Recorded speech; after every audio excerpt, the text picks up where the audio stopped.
अब आप इसको प्रेस करेंगे तो आपके पास बाय डिफ़ॉल्ट एनालिसिस पेज पे जाके बी B10 पे, दिस इज़ योर B10, यहाँ पर आपके पास कर्सर आपके पास आ गया और जो आपके पास शीट ओपन हुई है, आपके पास ये चार्ट की शीट भी ओपन हो गई है।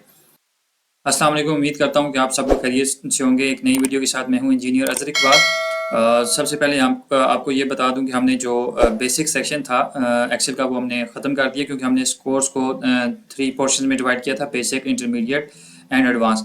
आज से ऑनवर्ड जितनी भी वीडियोस होंगी वो इंटरमीडिएट सेक्शन की होंगी।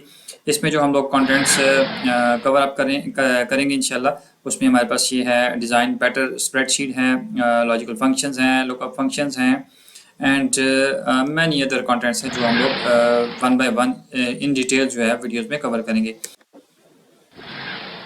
आज की वीडियो में डिज़ाइन बेटर स्प्रेडशीट्स को देखेंगे। थोड़ी सी जो हमारी स्प्रेडशीट है उसको थोड़ा बेहतर बनाएंगे। उसमें 3 इंपॉर्टेंट जो हमने चीज़ें करनी है: एक तो रीडेबिलिटी को इम्प्रूव करना है with cell styles, then controlling data input, and the thirdly adding navigation buttons.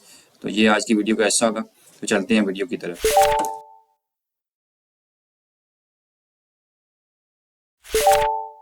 जो हमारे पास डेटा है, जो सेल्स हैं, हम चाहते हैं कि उनकी जो रीडेबिलिटी है थोड़ी सी इम्प्रूव हो जाए। मोस्टली ये होता है कि आप जो काम करते हैं और उसको फिर आपने शेयर करना होता है डिफरेंट यूज़र्स के दरमियान, वो शेयर करना होता है। तो अगर आपके पास डेटा है, उसको हम इस तरह से डिफ़ाइन कर दें कि जो यूज़र है या जो देखने वाला है उसको क्लियर हो कि जो पर्टिकुलर सेल है वो किसके लिए यूज़ किया गया। और इस तरह से फॉर एग्जांपल मैं ये पहले अगर इन सेल्स की बात करता हूँ, which is your invoice number, invoice date, client and amount. मैं इनको अगर ये कहूँ कि ये हमारे पास कुछ इस तरह से इनको कलर ऐसा सेलेक्ट कर दूँ कि देखने वाले को फ़ौरन से पता चल जाए कि ये जो पर्टिकुलर एरिया या जो पर्टिकुलर सेल है ये किस काम के लिए यूज़ हुआ। देन जो आपके पास VAT है, वैट एंड टोटल है, जो वो किस काम के लिए यूज़ हुआ। तो इस काम के लिए हमारे पास होम में जाएं और होम में जाके आपके पास ये सेल स्टाइल्स का ऑप्शन आएगा, जहाँ पर जब आप ओपन करेंगे तो डिफरेंट फॉर्मेट्स आपको नज़र आएंगे। इसमें अगर आप देखें तो शुरू में ही आपको गुड, बैड, न्यूट्रल के कुछ कलर्स नज़र आ रहे हैं जो बाय डिफ़ॉल्ट इसके कलर्स इन्होंने डिफ़ाइन किए हुए हैं एक्सेल ने। उसके अलावा आप डेटा एंड मॉडल में देखें तो जो डेटा कैलकुलेशंस के लिए उसके लिए उन्होंने कुछ ये फॉर्मेट सजेस्ट किया हुआ है, जिसमें राइटिंग इस कलर की होगी, बाकी वो वाइट सा होगा या ग्रे सा होगा। देन आपके पास इनपुट के लिए ये कलर सजेस्ट किया हुआ है। देन कोई नोट आपने लिखा हुआ है तो ये कलर है। देन आउटपुट है तो आपके पास ये कलर है। आप इनको चेंज भी कर सकते हैं। फॉर एग्जांपल इसको अगर मुझे ये कलर नहीं पसंद है, ये इनपुट के लिए ये कलर मुझे नहीं पसंद, या चेक सेल के लिए मुझे ये कलर नहीं पसंद, तो हम इसको राइट क्लिक करेंगे। तो राइट क्लिक करने के बाद आप इसको मॉडिफाई कीजिए। मॉडिफाई में जाके आपके पास यहाँ पर कुछ ऑप्शन आ जाते हैं, विच इज़ फॉर्मेट। इसको क्लिक करें तो ये आपके पास डिफरेंट सॉर्ट ऑफ फॉर्मेट आ गए हैं, जिसमें आपके पास फ़ॉन्ट भी है। फ़ॉन्ट में चले जाएँ, बॉर्डर्स हैं, डिफरेंट टाइप। आप इवन यहाँ से उसका कलर जो है वो चेंज कर सकते हैं, अपनी मर्ज़ी से कुछ न जो भी है वो कर सकते हैं इसको। तो इसको मैं for the time being close कर देता हूँ। पहले जी हम लोग कुछ डेटा है हमारे पास, ये जो इनवाइस नंबर्स हैं, तो ये जो हमारे पास ये पर्टिकुलर डेटा है, इसको मैं ये सपोज करता हूँ ये हमारे पास इनपुट डेटा है, जिसमें इनवाइस नंबर भी है, इनवाइस डेट है, क्लाइंट है, अमाउंट है। ये हमारे पास इनपुट डेटा है। तो इसको मैं चेंज कर देता हूँ, यहाँ पर सेल्स में जाके उसको चेंज कर देता हूँ, विच इज़ दिस वन। ठीक है, देन फाइन। और ये वाला जो हमारे पास डेटा है ये हमारे पास है आउटपुट है, जिसमें हमारे पास वैल्यू एडेड टेक्स्ट वाला है पोर्शन और टोटल वाला है। इसको हम आउटपुट कर देते हैं। सेल स्टाइल में जाके इसको हम लोग आउटपुट सेट कर देते हैं। सिमिलर फैशन में ये भी है, इसको भी हम इस तरह से, दिस इज़ योर आउटपुट, इसको मैं आउटपुट से कर देता हूँ 20% है। This is where it is like this one. इसको मैं इस तरह से सेलेक्ट कर देता हूँ वाइट वाले को। एनी ये हमारे पास जो हेडिंग है, जो ऊपर लिखा हुआ है improving readability with cell style, इसको भी हम थोड़ा चेंज कर लेते हैं। इस पोर्शन को भी चेंज कर लेते हैं। सेल स्टाइल में जाएँ तो आपके पास ये नीचे ऑप्शन आ रहा है, heading 1, heading 2, what ever you want, और डिपेंड्स ऑन आपकी जो डिमांड है वो क्या है। इस तरह से टोटल है तो ये यहाँ से आपके पास सिलेक्ट हो जाएगा। तो जो आपकी जिस तरह से डिमांड है उस तरह से उसको कर दें। इसको मैंने हेडिंग कर दी। अब जब आप ये डॉक्यूमेंट शेयर करेंगे तो आप साथ में एक काम कीजिए कि इसको लेजेंड्स भी उसको प्रोवाइड करते हैं, जिसमें ये क्लियर हो कि ये जो ऑरेंज कलर है ये किस लिए यूज़ हुआ और ग्रे कलर जो है किसके लिए यूज़ हुआ। लेट मैं उसको लेजेंड्स बना लेता हूँ। मैंने एक सेल सेलेक्ट किया तो इसको मैं बता देता हूँ। और this one is your orange colour is your input cell, इसमें साथ मेंशन करता हूँ, लिखता हूँ। एंड देन द नेक्स्ट जो आपके पास है, this one is your calculation cell, ठीक है। तो इसको हम मेंशन कर देते हैं। अब जब भी वो देखेगा तो उसको पता चल जाएगा कि ये कलर या ये किस लिए यूज होता है। इसके साथ हम लोग इधर मेंशन कर देते हैं which is your input cell है, उसकी इंफॉर्मेशन के लिए इस प्रोसेस को जो आप साथ डिटेल्स बताते हैं कि ये चीज़ किसके लिए यूज़ हुई है, तो वो उसको हम लेजेंड्स कहते हैं। और this is your for calculation cells. अब जब आप उसको शेयर करेंगे तो उसके पास ये डिटेल होंगी, तो इस तरह से उसको देखने में आसानी भी होगी। फॉरेन से लेजेंड्स में उसको सारी चीज़ें पता चल जाएंगी, फलां कलर जो है वो किस लिए यूज़ हुआ, फलां कलर किस लिए यूज़ हुआ। इस तरह से लेजेंड्स मोस्टली जो है ना वो डिफरेंट सॉर्ट ऑफ जो ड्राइंग्स होती हैं उनमें भी दिए जाते हैं। मेंशन किया जाता है कि आपने ये जो फलां कलर है, ये बार है, ये लाइन जो थिक है या थिन है, ये किस लिए यूज़ हुई है, और ये डॉटेड लाइन किस लिए यूज़ हुई है। ये लेजेंड साथ में आपको जो साथ साथ से दिए जाते हैं। इस तरह से आप एक्सेल की शीट आपने बनाई, उसमें भी आपने लेजेंड्स मेंशन कर दिए कि आपके पास ये जो डेटा है और उसमें जो कलर है उसको फ़ौरन देख के पता चल जाएगा कि ऑरेंज कलर जो है ये सारा हमारे पास इनपुट डेटा है, और दूसरा जो है हमारे पास कैलकुलेशन सेल है।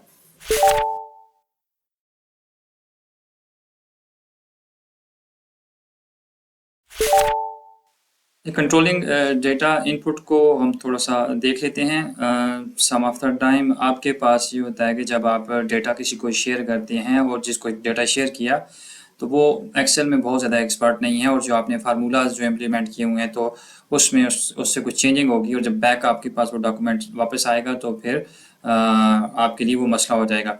या उसमें फार्मूले में कुछ चेंजिंग की तो फर्दर अगर वो फॉरवर्ड होता है तो उसमें भी मसला हो जाएगा। तो उसको थोड़ा सा प्रोटेक्टिव बना लेते हैं, ताकि इस तरह की कुछ चेंजिंग्स जो हैं वो जो जिसको हम डॉक्यूमेंट फॉरवर्ड कर रहे हैं उससे वो पर्टिकुलर जो चेंजिंग वाला जो एक्सेस है वो उससे ले लेते हैं, ताकि वो चेंजिंग ना कर सके, जस्ट उसको यूज़ करे और फॉरवर्ड करना चाहे तो फॉरवर्ड कर सके। लेट फर्स्टली अगर हम लोग ये देख लेते हैं, हमारे पास लेफ्ट साइड पे कुछ ये डेटा है जिसमें एम्प्लॉयज़ आईडीज़ हैं, एम्प्लॉयज़ नेम है, डिपार्टमेंट एंड सैलरी है। इस साइड पे हम आते हैं तो इस साइड पे आपको दो नज़र आ रही हैं सेल, एक में डिपार्टमेंट और एक में सैलरी लिखा हुआ है। लेकिन फर्दर आप इधर देखें तो यहाँ पर आपके पास एरर नज़र आ रहा है। पहले तो इसको देखते हैं कि एरर है क्या। इसको ये फार्मूला में देखें तो आपके पास index then C4 to C29 and match and I3B4 what index और मैच को अभी हमने नहीं देखा, इंशाल्लाह कमिंग लेक्चर्स में कुछ इसको डिस्कस कर लेंगे। अभी हम लोग जस्ट एरर की बात करते हैं। तो इसमें ये है कि आपके पास कुछ डेटा मिसिंग है विच इज़ योर I3। एक्चुअली ये है कि आपने यहाँ पर जब I3 में वो आपके पास एम्प्लॉयज़ नेम है, तो आप I3 में जो नाम इधर लिखेंगे तो उसके हिसाब से आपके पास ये डिपार्टमेंट और सैलरी शो कर देगा। अभी I3 which is your this one cell, और इसमें आपके पास कोई भी नाम मेंशन नहीं है, तो जिसकी वजह से आपके पास जो है डिपार्टमेंट और सैलरी में एरर आ रहे हैं। लेट मैं कोई भी नाम यहाँ से ले लेता हूँ, जैसे हमने कोई ले लिया this one is your Lee Anderson ले लेते हैं, एंडरसन। तो इसको मैं एंटर करता हूँ तो ये देखें आपके पास अब एरर ख़त्म हो गया। अब इसने बता दिया जो ली एंडरसन है, तो एंडरसन है उसके डिपार्टमेंट HR है, और सैलरी जो उसकी है वो दिस वन है। तो ये इसका फार्मूला लगा हुआ था। तो अब ये है कि अगर इसको मैं थोड़ा सा आपको क्लियर करता हूँ। लेट मैंने ये एंटर कर दिया, बाय मिस्टेक मैंने कुछ स्पेलिंग में मिस्टेक कर दी। ये मोस्ट प्रोबेबल एक लंबी लिस्ट है, और आप किसी पर्टिकुलर नाम की स्पेलिंग आपने यहाँ पर डिफरेंट मेंशन किए हुए हैं, और जो देखने वाला है उसने जो है यहाँ पर जो नेम स्पेल है वो डिफरेंटली एंटर कर दी, तो डेफिनेटली वो आपके पास एरर दे देगा। तो इस एरर से थोड़ा सा इसको बचाने के लिए हम लोग इसको थोड़ा सा मॉडिफाई कर लेते हैं ताकि एरर फ्री बना दें। तो इसके लिए आप लोग डेटा में चले जाएं। डेटा टैब में जाने के बाद आप ये आपके पास ऑप्शन आ जाता है, डेटा टूल्स में ऑप्शन आता है आपके पास डेटा वैलिडेशन, इसको क्लिक कीजिए। Then once again data validation को फिर क्लिक कीजिए तो आपके पास एक विंडो ओपन हो जाएगी। तो यहाँ पर आपके पास सेटिंग्स वाले ऑप्शन में जाके आपने जो अलाउ है इसको क्लिक कीजिए, और यहाँ पर लिस्ट आ जाती है। तो इसको हम लिस्ट मेंशन कर देते हैं, हम लोग उसको लिस्ट यहाँ से सेलेक्ट कर देते हैं which is this one cell, these ranges of cell, इसको ओके कर देते हैं। अब ये आपके पास जो स्पेलिंग वाला जो मसला था वो हल हो जाएगा। आप देखिए यहाँ पर वो आपके पास तमाम के तमाम नाम आ गए, किसी को भी आप एंटर करेंगे तो उसकी डिटेल्स आ जाएंगी।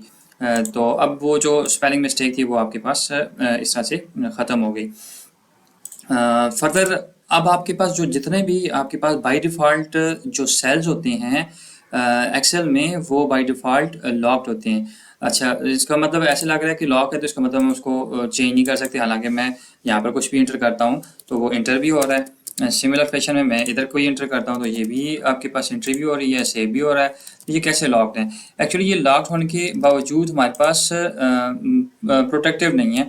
तो उसकी प्रोटेक्शन को इम्प्रूव करने के लिए, जैसे इन दिस केस हम ऑलरेडी डिस्कस कर चुके हैं कि हम यहाँ पर कोई भी थोड़ी बहुत चेंजिंग भी कर देंगे तो ये हमारा फार्मूला गलत हो जाएगा, हमें एग्जैक्टली उसका डिपार्टमेंट और सैलरी नहीं बताएगा। तो हम ये चाह रहे हैं कि हमारे पास ये दो पर्टिकुलर जो सेल हैं इनको हम प्रोटेक्टिव बना लेते हैं ताकि इनमें चेंजिंग ना कर सके। इसको कोई हम लोग पासवर्ड प्रोटेक्टिव बना लेते हैं या लाइक दैट कुछ तरह से कर लेते हैं। फर्स्ट ऑफ ऑल पहले हम उन चीज़ों को देखते हैं कि जो अभी हमने बात की कि क्या हमारे पास तमाम के तमाम जो सेल हैं बाय डिफ़ॉल्ट लॉक्ड होते हैं। इस पर राइट क्लिक कीजिए। राइट क्लिक करने के बाद फॉर्मेट सेल्स में चले जाएं। इसकी शॉर्टकट की भी आपके पास Ctrl+1 है। Ctrl+1 को आप एंटर करेंगे तो आपके पास उस विंडो में चले जाएंगे। फॉर्मेट सेल में चले जाते हैं तो यहाँ पर आपके पास प्रोटेक्शन का ऑप्शन आता है। तो ये देखें बाय डिफ़ॉल्ट हमारे पास लॉक्ड ही है। तो लॉक्ड को मैं इसको अनचेक कर देता हूँ, ओके कर देता हूँ। अब इसको फर्दर जो है हम लोग चले जाते हैं, हमारे पास रिव्यू का ऑप्शन आता है। रिव्यू टैब में जाएं और रिव्यू टैब में जाने के बाद नीचे इस रिबन में आ जाएं विच इज़ प्रोटेक्ट। तो यहाँ पर आपके पास प्रोटेक्ट शीट का ऑप्शन आता है। इसको क्लिक कीजिए तो यहाँ पर आप देखें कि आपके पास बहुत से ऑप्शन आ जाते हैं, format cell, format column, format rows, या जो आपके पास सिलेक्ट लॉक्ड सेल हैं एंड सेलेक्ट अनलॉक्ड सेल हैं उनको प्रोटेक्ट कर दीजिए। मैं यहाँ पर कोई पासवर्ड दे देता हूँ, लेट मैं for the time being 1 2 3 4 5 password रख देता हूँ। तो इसको मैं ओके कर देता हूँ। तो इसको हम लोग कंफर्म कर देते हैं जो पासवर्ड लगाया, देन फाइन। अब केस में जहाँ पर आपके पास फार्मूला है, ठीक है, जिधर फार्मूला लगा हुआ है लाइक दिस वन, इसको आप चेंज नहीं कर पाएंगे। ठीक है, अब आप मैं यहाँ पर जो ही क्लिक करूँगा तो ये क्या आपके पास आ जाता है, मैसेज आता है द सेल और chart you are trying to change is on a protected sheet. Okay, तो इसका मतलब है अब आप इस तरह से जब आप उसको जब हैंड ओवर करेंगे अपनी फाइल को, तो जो आपने फार्मूलाज लगाए होंगे वो हो गए हैं, प्रोटेक्टेड हो गए हैं और उनको चेंज नहीं करेंगे, या वो आपके पास फर्दर उन्होंने भी फॉरवर्ड किया तो आपके पास एज इट इज़ जो डेटा आपसे फॉरवर्ड हुआ उसी तरह से फॉरवर्ड हो जाएगा। इसको वंस अगेन आप अनप्रोटेक्ट भी कर सकते हैं। वंस अगेन आप इधर जो पासवर्ड आपने डाला उसको अनप्रोटेक्ट कर लीजिए, देन आपके पास अनप्रोटेक्ट हो गया। इसके बाद अब आप चेंज करेंगे तो चेंज होगा। ठीक है जी।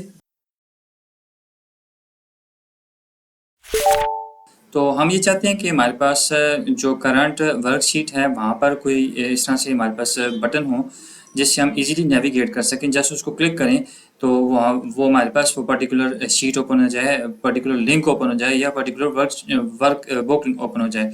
तो उस केस में हम किसी भी सेल को हम वो हाइपर लिंक लगा देते हैं उस पर। तो लेट मैं ये इस पर कुछ एंटर कर देता हूँ लाइक दिस वन, प्रेस, कोई राइटिंग कर लें, प्रेस press this button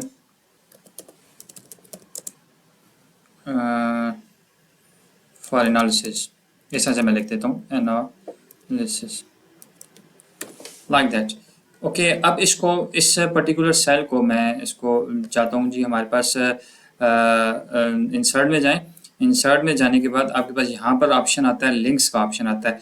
तो यहाँ पर इसको लिंक्स को जब आप ओपन करेंगे, क्लिक करेंगे तो आपके पास एक विंडो ओपन हो जाती है। तो यहाँ पर आपके पास बहुत से ऑप्शन आते हैं जिसमें ये आता है, फर्स्ट देखें तो एग्जिस्टिंग फाइल और वेब पेज। क्या आप ये जो बटन है इसको नेविगेट इन वर्कबुक्स के लिए करना चाहते हैं जो करंट फोल्डर है, या किसी और फोल्डर में फाइल में जाके आप उसको नेविगेशन के लिए यूज़ करना चाहते हैं, या इसमें आप कोई फर्दर ईमेल एड्रेस वगैरह को नेविगेट करना चाह रहे हैं। तो मैनी मोर आपके पास ऑप्शन आते हैं। हम इसी डॉक्यूमेंट में रहते हैं और इसको जब क्लिक करते हैं तो यहाँ पर हमारे पास वो ऑप्शन आ जाते हैं जो हमारे पास वर्कशीट्स डिफरेंट सॉर्ट ऑफ बनी हुई हैं, which is how to use standard cells data analysis and many more. मैं लेट इसको क्लिक कर देता हूँ। फिर उसके बाद आपके पास आता है टाइप द सेल रेफरेंस।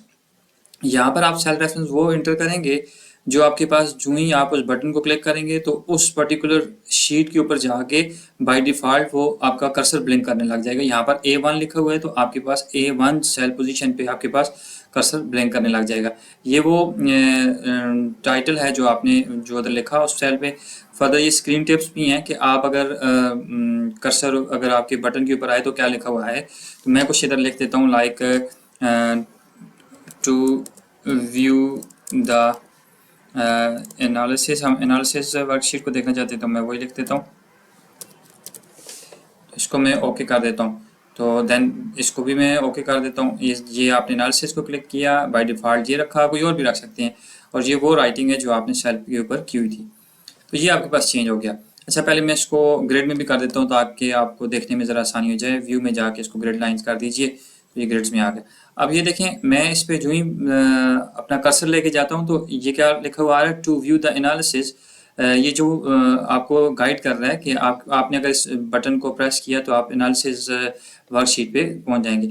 अब मैं इसको क्लिक करता हूँ तो ये देखिए हमारे पास ये इस वर्कशीट पे आ गए हैं। और जो बाय डिफ़ॉल्ट आपके पास जो कर्सर था which is at the position of A1, वहाँ पर आपके पास पहुँच गया। अच्छा, ये अब ये देखने में हमें प्यारा नहीं लग रहा प्रेस दिस बटन। तो मैं चाहता हूँ प्रॉपर एक जिस तरह से किसी बटन की एक शेप होती है वो प्रॉपरली हमारे पास आ जाए। तो मैं यहाँ पर आ जाता हूँ, इंसर्ट में आ जाता हूँ। इंसर्ट में आपके पास यहाँ पर ऑप्शन आता है, शेप्स का ऑप्शन आता है। तो यहाँ पर डिफरेंट टाइप्स ऑफ आपको शेप्स नज़र आएंगी। कोई भी आप अपनी मर्ज़ी से शेप उठा लें। मैं ये उठा लेता हूँ, इसको मैं ड्रा कर लेता हूँ साइज़ के मुताबिक। जिस तरह से भी आप ड्रा करेंगे मैं इतनी से इसको ड्रा कर लेता हूँ। साइज़ चेंज भी कर सकते हैं। तो इस तरह से आप कलर इसका चेंज हो सकता है, लाइक दिस वन ब्लैक हो सकता है। जिस तरह से आपको सूटेबल लगे उस तरह से कर लीजिए। तो फर्दर मैं इसमें कुछ राइटिंग डबल प्रेस करूँगा तो राइटिंग वाला राइटिंग कर सकता हूँ इसमें। इसमें मैं ये लिख देता हूँ,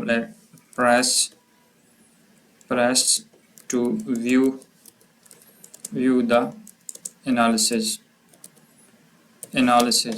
इस तरह के काम हो जाते हैं। फर्दर आपके पास इसकी राइटिंग को जो है वो आप इसके फ़ॉन्ट को चेंज कर सकते हैं। यहाँ पर जाकर होम टैब में जाके कुछ इस तरह से कर सकते हैं।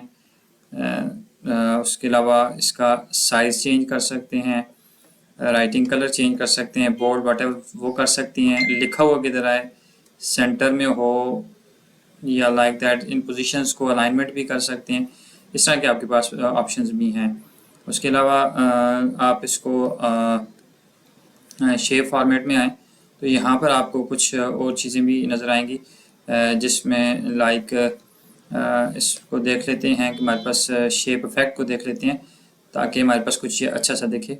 मैं चाहता हूँ ये इस तरह से दिखे। शेप इफेक्ट में इस तरह से नज़र आ जाए आपके पास। तो या कुछ और जिस तरह से भी आप शेप इफेक्ट में जाके इसकी शेप अच्छी से बना सकते हैं। अब इसको सेलेक्ट किया, सेलेक्ट करने के बाद आपने इसको भी हाइपरलिंक बनाना है। तो आप इसको भी हाइपरलिंक बना लीजिए।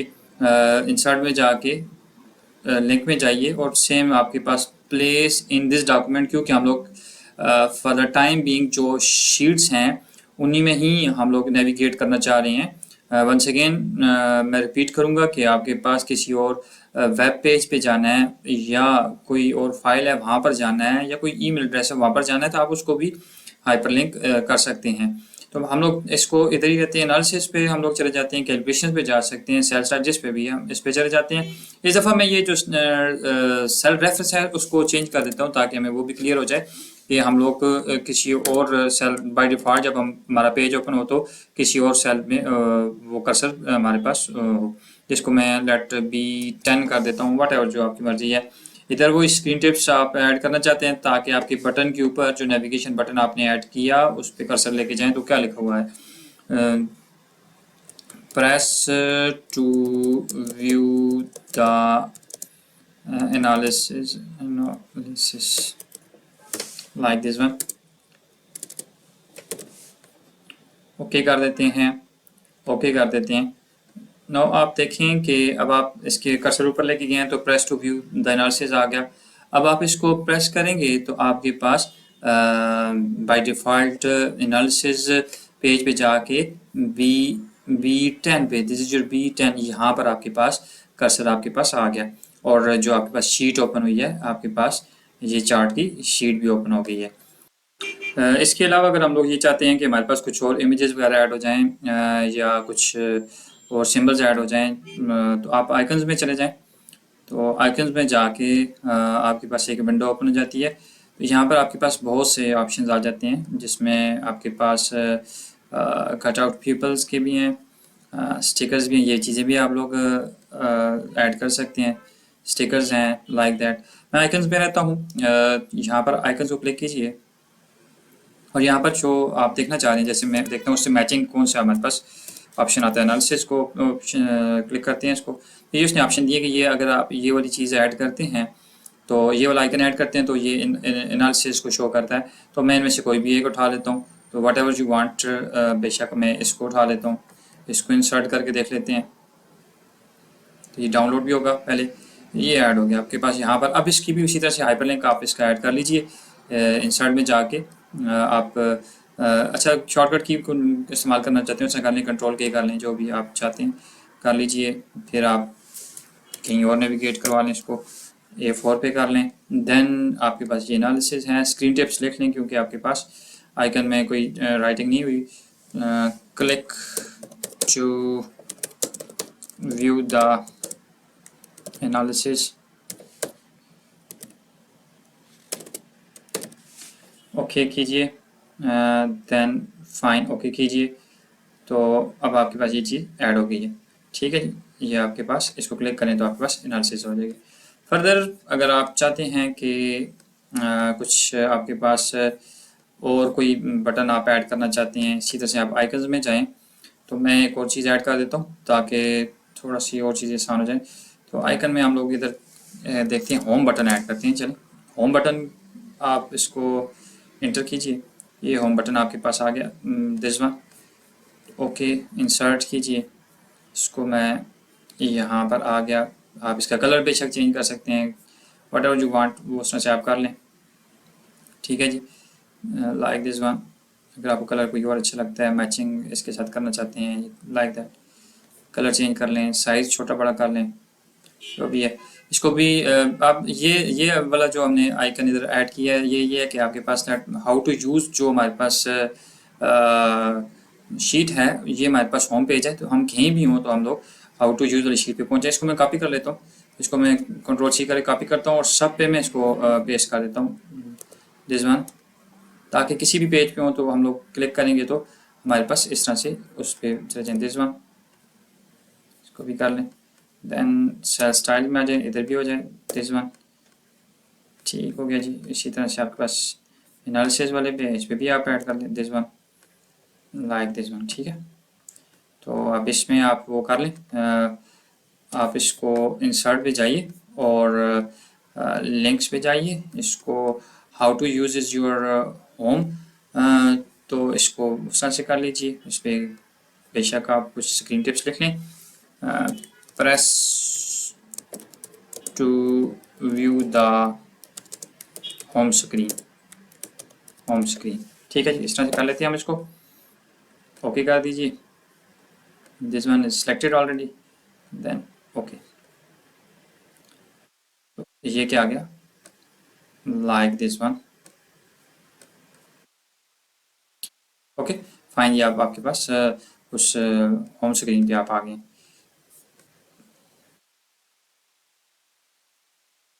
फर्दर इन सबको भी आप उस तरह से ऐड कर लीजिए। तो हर एक पेज पे जाके सेपरेटली उस तरह से ऐड करेंगे तो आप जिधर भी होंगे तो होम स्क्रीन पे चले जाएंगे। बेशक इसको भी कर लेते हैं।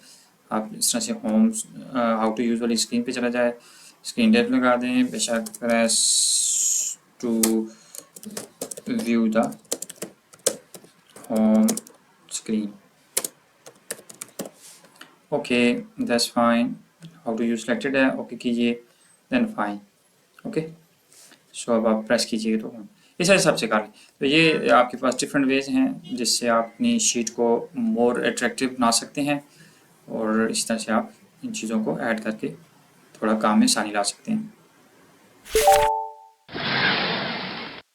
उम्मीद करता हूँ कि आपको आज की वीडियो पसंद आई होगी। वंस अगेन हमेशा की तरह ये रिक्वेस्ट होती है कि वीडियो देखने के बाद आप लोग प्रैक्टिस भी किया करें। तो नेक्स्ट वीडियो तक के लिए मैं इजाज़त चाहूँगा। अपना ख्याल रखिएगा। अल्लाह हाफिज़।